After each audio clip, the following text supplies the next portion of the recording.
Everybody, thanks for tuning in to Hot Takes with Gibson.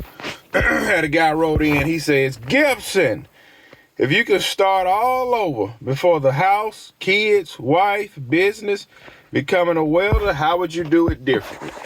I'm going to be honest. I don't like to think about that, like what would I do different, because there's nothing you can change.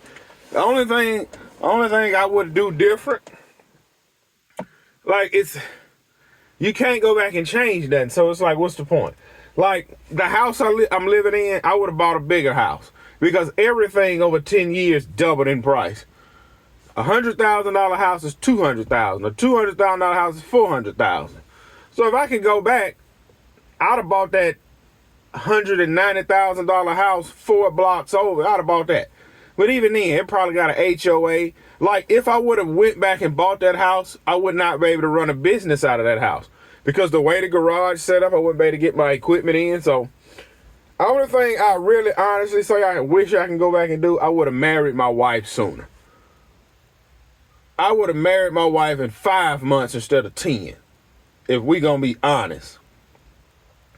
I'd have married my wife in 5 months instead of 10. But anyway, now, if I had a son, let's say if I had a son that's going to do exactly the same thing I'm doing. This is what I'd tell my son. Son, if you be a welder, be a pipe welder, you'll make more money. And my son come to me and say, Dad, I met this girl I want to marry, blah, blah, blah.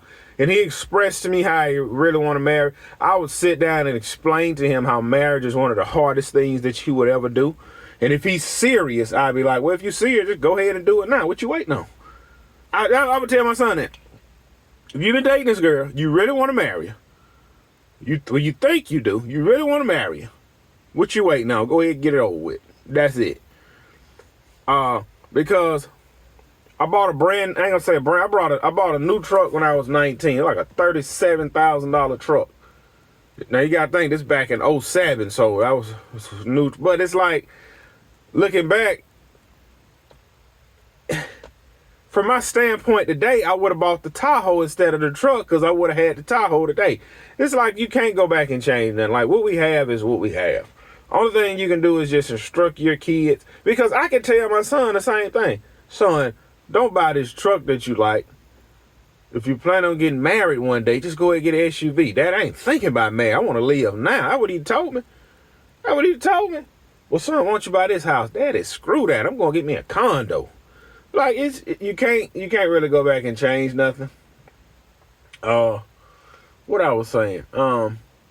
That's just some of the things that I would have, like, you can't really go back and change nothing, but I would have married my wife soon. I would have bought a bigger house. I would have became a pipe welder instead of a regular welder, which I still can. I don't have no desire to weld anymore. I just want to run my business. Things like that. Look, check this out, man. I had a crazy dream last night. I had a dream I had cheated on my wife. Now look, in this dream, I was already successful.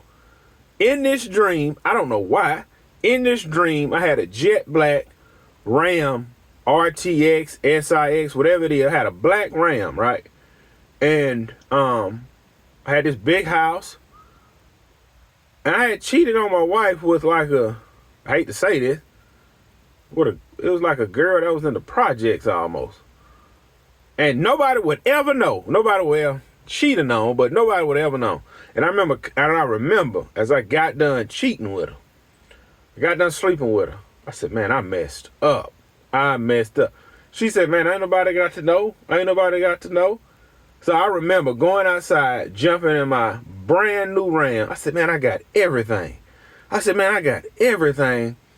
I wait till I get everything to cheat. And I remember I drove over to my mentor house.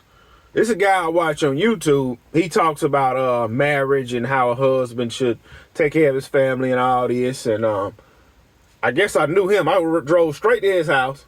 He jumped in the Ram truck, told him what happened. This is what he said. Man, you ain't cheat on your wife. And I woke up.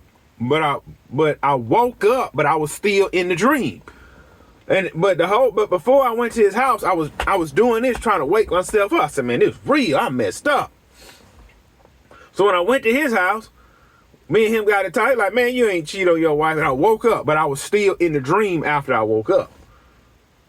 And I remember, I said, ooh, man, I messed up. I said, oh man, I thought I messed up. It was just a dream. But come to find out, it wasn't a dream. But I was still, I was in two dreams, but I had woke up from the other dream. And I already know we're going to have people that claim they interpret dreams. They're like, hey, it's a guy, yeah, it's a guy in my family. He interpret dreams. He look, I don't care if he watched it, he can't whoop nothing. He interpret dreams. He said he interpret dreams and he see stuff for it happen and he see visions. You see all of this stuff, but you can't see all of the mistakes that you're about to make. You can't see, man, I'm about to get fired from this job. You can't see, man, that woman cheating on me. He see all this bit, but he can't see none of that. But anyway, carry on what I'm saying. I remember I went to church and I pulled not the pastor, it was a guy in the church. Pulled him to the side because I remember he cheated on his wife.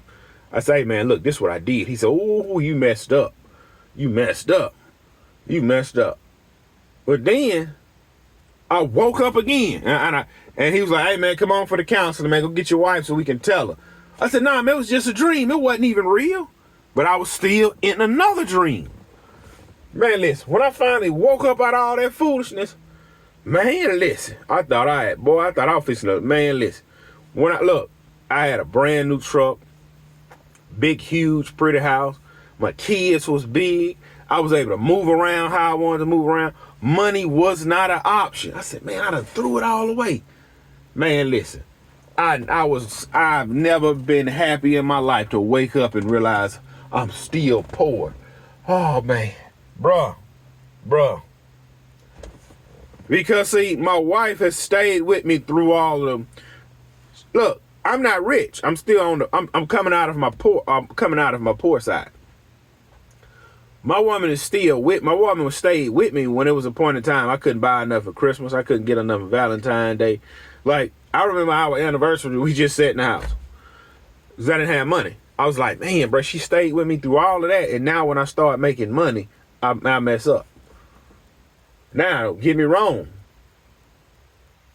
The woman I had cheated on her with, she wasn't no ugly duckling. I said, golly. Man, I don't know what I was handling. Hey, real talk, in reality, man, I ain't about to do that. Screw that. I don't even know how I got myself in that predicament. I was literally in the trenches in a Ram RTX jet black. I said, man, I was literally in the trenches over here cheating. Boy, I'm so glad I woke up. I woke up from that foolishness, but I woke up still in the dream, and then I woke up again still in it, and I finally got out of it. I don't know, man. I don't know what was going on. Goodness. Boy, it's sad reality. Me going here and cut my hair. I'm starting to look like David Ruffin.